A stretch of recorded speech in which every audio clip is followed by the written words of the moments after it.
आ गए आप, तो हम भी आ गए। तो आज का टॉपिक है अभिहु का प्रकार, जिसको इंग्लिश में बोलते हैं टाइप्स ऑफ मैट्रिक्स। इससे पहले वाले वीडियो में हम लोगों ने प्रश्नावली 3.1 को बहुत ही अच्छे से कंप्लीट किया और मैं उम्मीद भी करता हूं कि आप लोग को अच्छे से कंप्लीट हो गया होगा। उसका हमने थ्योरी पढ़ाया, उसका एग्जाम्पल पढ़ाया। यदि आप नहीं देखे होंगे तो डिस्क्रिप्शन में लिंक है, जाकर आप वहां से पढ़ सकते हैं। तो आज की इस वीडियो में अभिहु के प्रकार यानी टाइप्स ऑफ मैट्रिक्स देखेंगे। ये बहुत ही इंपॉर्टेंट टॉपिक है आपके एग्जाम के व्यू से, आपके प्रश्नावली 3.2, 3.3 के लिए भी। तो बहुत ही अच्छे से समझना होगा और आपको ऐसे पढ़ाएंगे कि यहीं पर सब चीज़ याद हो जाएगा। बस ध्यान यहाँ पर आपको अच्छे से रखना होगा। बस डिफिनेशन है, परिभाषा है, इसमें कुछ नहीं है, बहुत इजी टॉपिक है। ठीक है, तो चलिए सबसे पहले आप लोग अपने कॉपी में हेडिंग डालिए अभिहु के प्रकार टाइप्स ऑफ मैट्रिक्स। तो डालिए यहाँ पर अभिहु के, हम भी लिख देते हैं अभिहु के प्रकार। ओके, इंग्लिश भी नाम लिख लीजिए ताकि कहीं पर कोई आपको प्रॉब्लम ना हो, क्योंकि आईएसी के बाद बीएससी करोगे तो वहाँ पर सब चीज़ इंग्लिश में मिलने वाला है। तो टॉपिक का नाम इंग्लिश याद रखना बहुत ज़रूरी होता है। ठीक है, टाइप्स ऑफ मैट्रिक्स। ओके, हो गया सबका हेडिंग।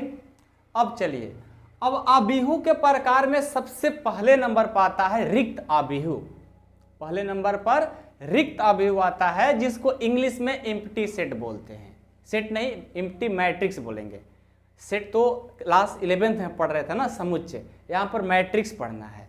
रिक्त अभिहु, जिसको इंग्लिश में एम्प्टी मैट्रिक्स बोलेंगे। ठीक है, आइए नंबर 1 में डालिए रिक्त अभिहु। नंबर 1 में रिक्त अभिहु बहुत ही इजी है, इसका परिभाषा याद करना, बस ध्यान आपको देना है यहाँ पर, जिसको इंग्लिश में एम्प्टी मैट्रिक्स। ओके, हो गया सबका। चलिए, इसका परिभाषा होता है वह अभिहु जिसमें कोई भी सदस्य अव्यय न हो, मतलब खाली खाली हो, उसमें कुछ नहीं हो, उसको क्या बोलेंगे? रिक्त अभिहु कहेंगे। याद हो गया? वह अभिहु जिसमें कोई भी सदस्य अव्यय न हो उससे रिक्त अभिहु कहते हैं। तो चलिए एक बार हम लिख देते हैं, वह अभिहु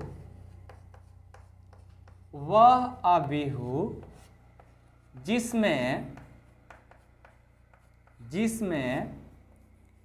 कोई भी सदस्य, जिसको इंग्लिश में एलिमेंट्स बोलते हैं, या अव्यय, दोनों बात एक ही है।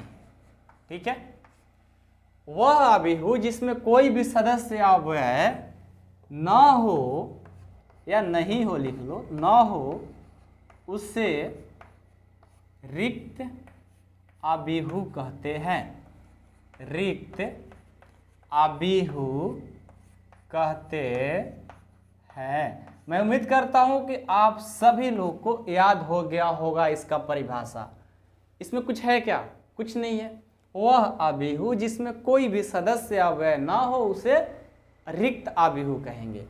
एग्जाम्पल देखिए इसका थोड़ा सा, ताकि आपको कहीं पर मिले तो आप इसे पहचान पाए। ठीक है, ए बराबर ए क्या है? हम ए कहाँ से लिए हैं? तो आपको हम बताए हैं थ्योरी में ही 3.1 जब पढ़ा रहे थे, कोई भी अभिहु हो उससे अंग्रेजी वर्णमाला के बड़े अक्षर कोई भी यूज कर सकते हो। हम ए यूज कर रहे हैं, आप बी सी डी ई कुछ भी यूज कर सकते हो। ठीक है, तो ए बराबर ये हो गया।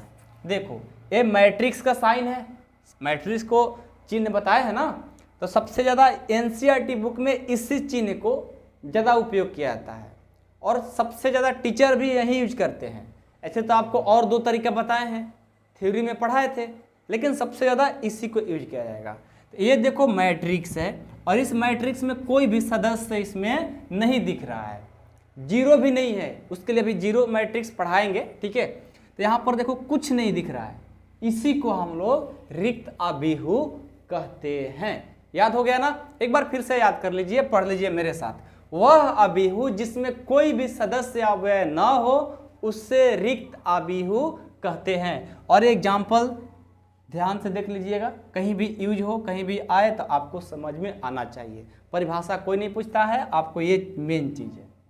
ठीक है, चलिए अब इसका अगला जो है वो है शून्य आबिहू। क्या है? शून्य आबिहू। इसको पूरा हटा देते हैं। ठीक है, शून्य आबिहू जस्ट इसके जैसा ही है, सेम काम वैसा ही होगा, थोड़ा सा चेंजिंग इसमें होगा। नंबर 2 पर आता है शून्य शून्य आबिहू।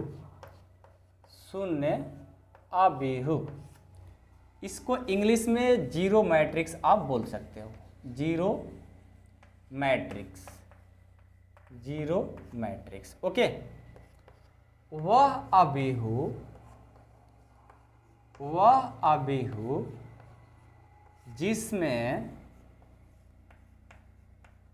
जिसमें कोई भी, जिसमें सिर्फ और सिर्फ, कोई नहीं लिखना है इसमें, ठीक है, वह आबिहू जिसमें सिर्फ और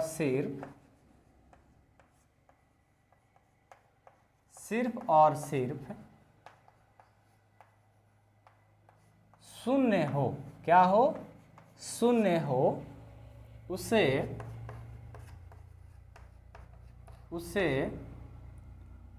शून्य आबिहू कहा जाता है। शून्य आबिहू कहा जाता है। ठीक है, कहने का मतलब है कि वह आबिहू जिसमें सिर्फ और सिर्फ क्या दिखे? शून्य दिखे, उसे क्या बोलेंगे? शून्य आबिहू। तो कोई भी अंग्रेजी वर्णमाला के अक्षर ले लेते हैं, जैसे ए ले लिए, और यहाँ पर जो मैट्रिक्स यानी आबिहू दिख रहा है इसमें सिर्फ और सिर्फ जीरो ही जीरो होगा। ये 2x2 ऑर्डर का है, 2x2 का क्रम है, लेकिन सिर्फ और सिर्फ जीरो ही दिखेगा। यदि 3x3 का ऑर्डर रहे उसमें भी आपको सभी क्या मिलेंगे? सदस्य शून्य ही मिलने वाला है। देखो सब क्या है? जीरो जीरो जीरो जीरो, उससे क्या बोलेंगे? शून्य आबिहू। याद रहेगा, ये आपको आगे प्रश्नावली 3.2 में इसका बहुत यूज है, इसे ध्यान से देखना होगा इसका एग्जाम्पल।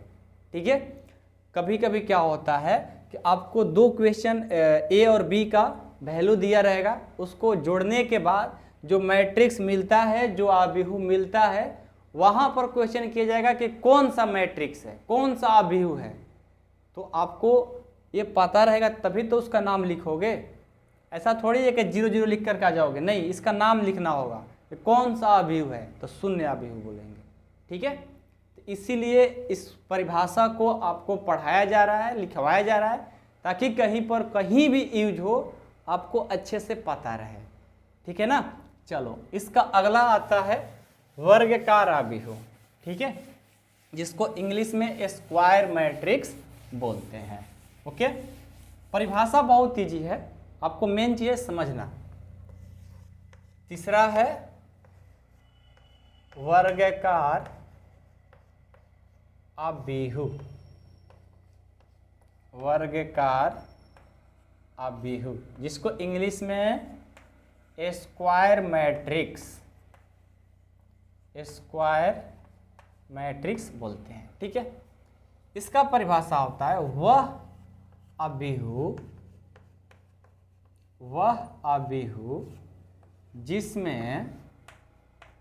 जिसमें रो की संख्या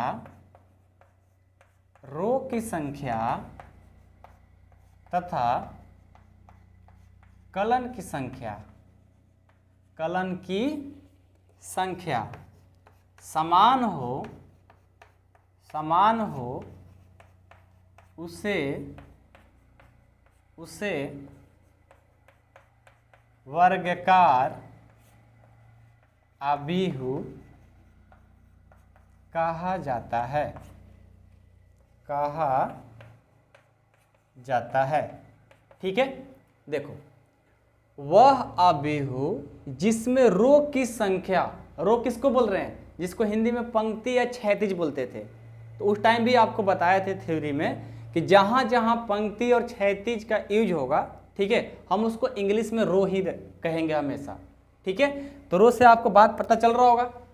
तो वह अबीहू जिसमें रो की संख्या, किसका, रो की संख्या और कलन, कलन यानी जिसको हम हिंदी में क्या बोलते हैं, स्तंभ, ठीक है। तो कलन की संख्या यानी रो और कलन की संख्या क्या हो, समान, समान मतलब बराबर हो, उससे क्या बोलेंगे, वर्गकार अबीहू। याद रहेगा। तो वर्गकार अबीहू का परिभाषा निकलता है कि वह अबीहू जिसमें रो की संख्या तथा कलन की संख्या बराबर हो, समान हो, उसे वर्गकार अबीहू कहा जाता है, ठीक है। एग्जाम्पल से समझिए, थोड़ा सा मेन एग्जाम्पल ही है, ठीक है। कोई भी ए मैट्रिक्स ले लिए और ये गिवन है आपका, दिया है 1 3 4 5, ये देखो ये दिया गया है। अब इसे बताना है क्या यह वर्गकार अबीहू है, तो कैसे चेक करोगे, तो परिभाषा से। परिभाषा क्या कहता है कि रो की संख्या और कलन की संख्या को देखो बराबर है, तो देखो 1 रो 2 रो है और 2 कलन है, यानी दोनों सेम है, उससे क्या बोलेंगे, इसे बोलेंगे एक वर्गकार अबीहू है। ऐसा ही एक और एग्जाम्पल, बी बराबर कोई एक मैट्रिक्स ले लिया 3/3 का, तो 1 3 5 6 0 1 2 8 9, ओके। अब इसमें देखो तो क्या ये वर्गकार अबीहू है, तो चेक करेंगे कैसे, रो की संख्या और कलन की संख्या बराबर होगा तो वर्गकार अबीहू बोलेंगे। चेक करो तो 1 रो 2 रो 3 रो, 3 रो है तो रो को पहले लिखा जाता है, 1 कलन 2 कलन 3 कलन, 3 कलन है 3/3 हो गया। तो बहुत ईजी है ये सब, परिभाषा तो ऐसे ही सिर्फ देखोगे याद हो जाएगा। मेन चीज़ है ये पहचानना कि उसमें क्या कहा जा रहा है। परिभाषा थोड़ा बहुत याद रहेगा तो ऐसे ही आप एग्जाम्पल को पहचानना सीख जाओगे, क्वेश्चन बनाना सीख जाओगे, ठीक है। अब वर्गकार अबीहू के बाद आएगा आयताकार, ठीक है, जस्ट इसका उल्टा होता है, वर्गकार अबीहू के उल्टा आयताकार अबीहू होगा, ओके। तो इसको भी ध्यान से देखिए। सबसे पहले आयताकार, हिंदी थोड़ा सा मिस्टेक हो तो मुझे माफ करिएगा क्योंकि मैथ टीचर हैं, ठीक है, थोड़ा बहुत हो जाता है। आयताकार अबीहू जिसको इंग्लिश में रेक्टेंगुलर मैट्रिक्स बोलते हैं, ठीक है। अब देखिए इसको क्या डिफिनेशन है कि वह अबीहू जिसमें रो की संख्या तथा कलन की संख्या समान न हो, मतलब बराबर नहीं हो, उसे आयताकार अबीहू कहेंगे। एग्जाम्पल समझेंगे हम लोग, तो पहले परिभाषा लिखते हैं। वह अबीहू हम लिख देते हैं और इसको एडिट करके फास्ट कर देंगे तो आप लोग समझ जाइएगा, लास्ट में हम समझा देंगे, ठीक है।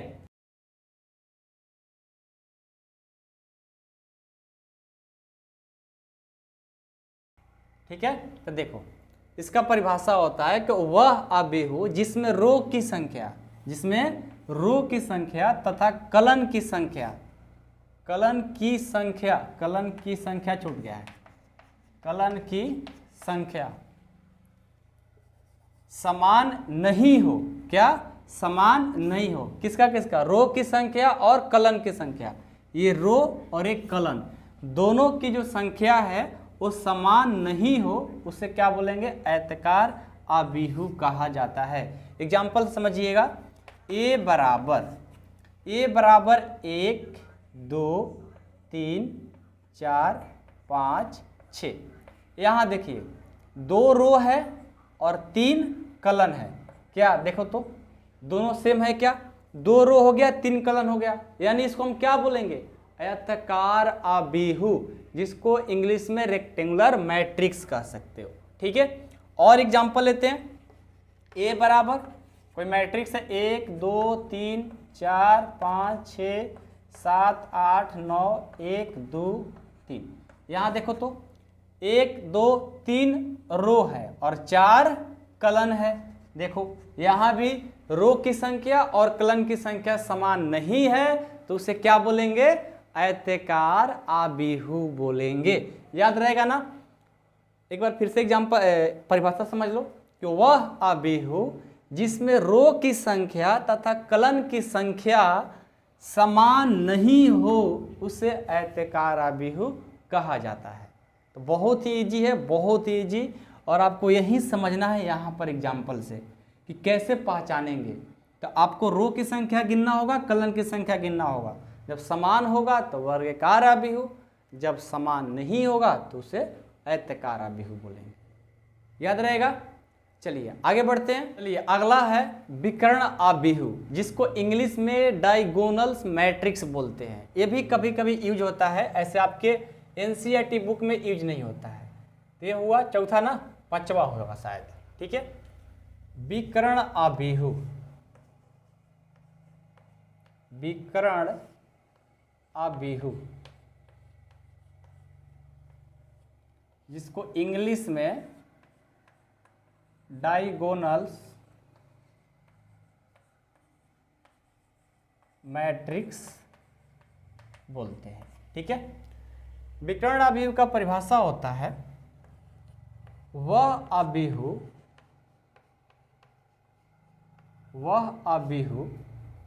विकर्ण आबिहू उसको कहेंगे, वह आबिहू विकर्ण आबिहू कहलाता है जो वर्गाकार हो। मतलब विकर्ण आबिहू जब भी रहेगा वो आपका वर्गाकार तो रहेगा, ठीक है, तथा जिसके प्रत्येक सदस्य शून्य हो, मतलब सभी उसमें शून्य हो, परंतु उसका मुख्य विकर्ण जो होता है, देखिए मुख्य विकर्ण ये बहुत इंपॉर्टेंट है। आगे जो भी अभी हम आबिहू के प्रकार में जो भी आप लोगों को विकर्ण आबिहू है, चाहे इकाई आबिहू है, जो भी मतलब आगे भी पढ़ेंगे, उसमें बहुत ही इंपॉर्टेंट है आपका ये मुख्य विकर्ण। ठीक है, इसको समझना होगा। तो एक बार फिर से समझिए विकर्ण आबिहू के बारे में कि वह आबिहू विकर्ण आबिहू कहलाता है, कैसा होगा? जो वर्गाकार हो, मतलब वर्गाकार होगा, तथा जिसके प्रत्येक सदस्य शून्य हो, सब सदस्य शून्य भी होगा, परंतु यानी लेकिन उसका क्या होता है? मुख्य विकर्ण जो है, मुख्य विकर्ण कोई असमान हो, मतलब अलग हो, उससे क्या बोलेंगे? मुख्य विकर्ण आबिहू कहा जाता है। आपको परिभाषा से पता नहीं चल रहा होगा, एक एग्जाम्पल बताएंगे, उसके बाद आपको अच्छे से पता चल जाएगा। पहले तो आपको विकर्ण आबिहू कैसा होगा? एक वर्गाकार होगा। ठीक है, वर्गाकार में क्या होता है? आप लोगों ने वर्गाकार आबिहू पीछे पढ़ा, जिसमें रो की संख्या और कलन की संख्या बराबर हो। ठीक है, ये देखो 1 0 0 0 2 0 0 0 4। ये देखो एक विकर्ण आबिहू का एग्जाम्पल है, समझिएगा। ये देखो 0 है, ठीक है ना। देखो परिभाषा क्या बोल रहा है कि वह आबिहू विकर्ण आबिहू कहलाता है जो वर्गाकार हो। तो देखो तो वर्गाकार है कि नहीं है, चेक करो। 1 रो 2 रो 3 रो और 3 कलन है, तो वर्गाकार तो हो गया, तथा जिसके प्रत्येक सदस्य शून्य हो। देखो सब शून्य है, लेकिन परंतु बोला है ना, परंतु उसका मुख्य विकर्ण, मुख्य विकर्ण किसको बोलेंगे? मुख्य विकर्ण देखो इसको बोला जाता है। मुख्य विकर्ण क्या हो? असमान हो, मतलब सब तो 0 होगा, लेकिन वो जो मुख्य विकर्ण है वो अलग दिखेगा, 0 नहीं होगा, उसी को क्या बोलेंगे? विकर्ण आबिहू। याद हुआ कि नहीं हुआ? थोड़ा सा लॉन्ग है लेकिन समझना होगा। ठीक है, कभी भी ये प्रश्न आ सकते हैं आपका। एक बार फिर से समझिए, विकर्ण आबिहू उसे कहेंगे, पहले तो वह वर्गाकार होगा तथा उसमें सभी सदस्य क्या होंगे? शून्य होंगे, लेकिन जो मुख्य विकर्ण है वह असमान होगा। सब तो शून्य हो रहा है, लेकिन मुख्य विकर्ण एक असमान संख्या दिख रहा है, तो उससे हम विकर्ण आबिहू कहेंगे। अब मुख्य विकर्ण क्या होता है? देखो विकर्ण तो 2 मिलेगा, एक ये भी विकर्ण है, लेकिन इसको हम लोग मुख्य विकर्ण बोलते हैं। इसे ध्यान दीजिएगा, मान लो कोई भी मैट्रिक्स है, यहाँ पर 2 डायगोनल्स यानी विकर्ण दिखता है, लेकिन जो मुख्य विकर्ण होता है ये होता है, ये वाला, देख रहे हो ना, ये नहीं, ये वाला होता है, ये वाला, इसे ध्यान देना है। तो जो मुख्य विकर्ण होगा वो असमान हो गया। बोला था कि एक वर्गाकार होगा, सब शून्य होगा, और लेकिन आपको परंतु यहाँ लग गया है कि जो उसका मुख्य विकर्ण है कुछ अलग संख्या होगा। तो यहाँ पर हमेशा कुछ ना कुछ चेंजिंग होते रहेगा, लेकिन बाकी सब होगा जीरो होगा। उसी को हम लोग विकर्ण आबिहु कहते हैं। याद हो गया सबको? कोई दिक्कत नहीं, बहुत बढ़िया। आगे देखते हैं।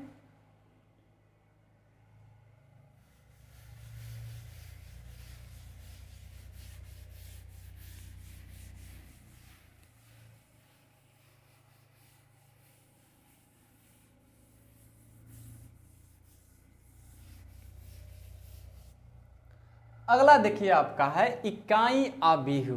बहुत इंपॉर्टेंट है, बहुत इंपॉर्टेंट। ये मैट्रिक्स में और डिटर्मिनेंट जो आगे आप लोग चैप्टर 4 पढ़ने वाले हो, जिसको सारणिक बोलते हैं हिंदी में, वहाँ भी ये इकाई आबिहु का बहुत यूज होता है। ठीक है, तो चलिए इसको भी हम लोग सीख लेते हैं। 6 नंबर इकाई आबिहु। इकाई आबिहु को एक एकांक आबिहु भी बोला जाता है। तो कहीं लिखा रहेगा तो कन्फ्यूज नहीं होना है, जिसको इंग्लिश में यूनिट मैट्रिक्स बोल सकते हो। ठीक है, इसे यूनिट मैट्रिक्स भी कहा जाता है। ठीक है, इंग्लिश में। तो चलिए इकाई आबिहु का परिभाषा समझते हैं। इकाई आबिहु में क्या होता है, सभी, पहले तो एक इकाई आबिहु भी वर्गाकार होगा। ठीक है, वर्गाकार के साथ इसमें भी सभी सदस्य शून्य होंगे, लेकिन इसका जो मुख्य विकर्ण होगा वो सारे के सारे एक में रहेगा, एक समान रहेगा। मतलब 1 2 2 ऐसा नहीं, एक ही के फॉर्म में रहेगा। उसे क्या बोलेंगे? इकाई आबिहु बोलेंगे। तो चलिए इसका परिभाषा लिख देते हैं।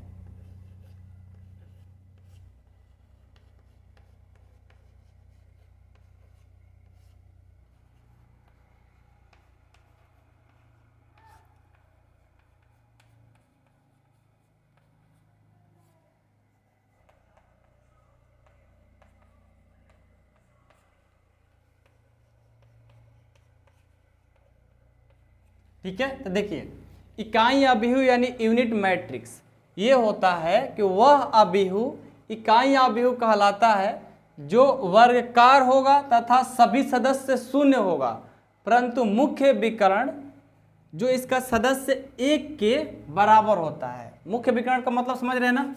अभी देखिए एग्जाम्पल से बताते हैं।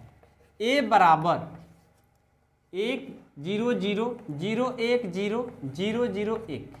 ये देखिए हमने क्या कहा कि वह आबिहु इकाई आबिहु कहलाएगा जो वर्गाकार होगा, यानी जितना रो उतना कलन, तथा सभी सदस्य शून्य होगा, परंतु सभी सदस्य देख लीजिए शून्य तो है, परंतु मुख्य विकर्ण जो है वो 1 के बराबर है। देखिए ये होता है मुख्य विकर्ण, और ये जो मुख्य विकर्ण है 1 के बराबर है, यानी 1 1 1। ऐसा नहीं कि 1 2 3, वो तो असमान हो जाता है तो विकर्ण आबिहु कहलाएगा।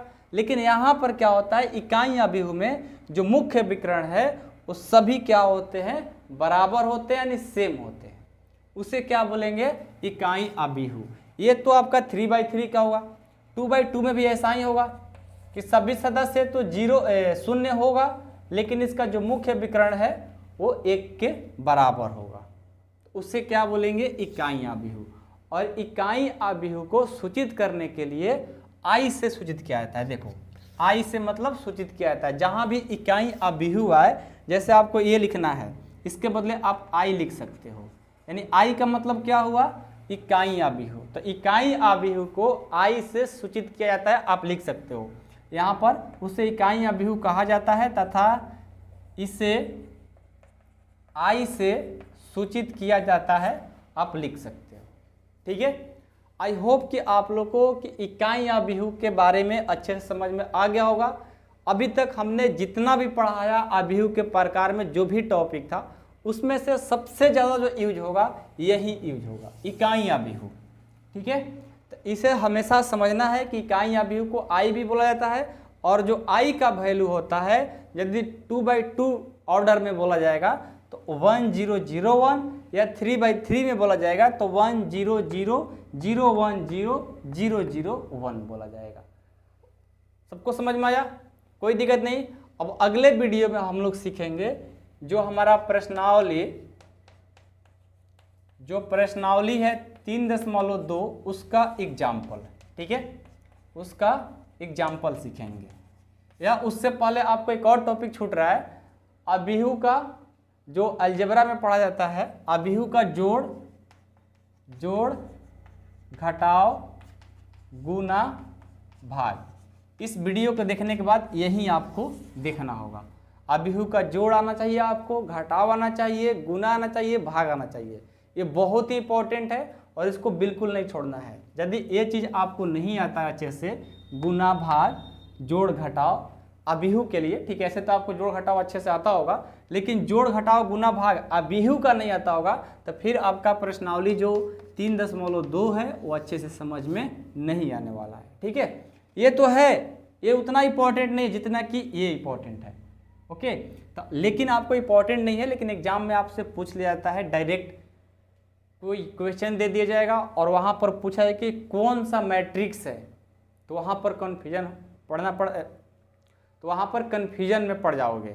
याद रहेगा तो कोई दिक्कत नहीं होगा, आराम से कोई भी मैट्रिक्स पूछे आराम से बता दोगे। ठीक है, तो चलिए आज की क्लास खत्म करते हैं, मिलते हैं नेक्स्ट वीडियो।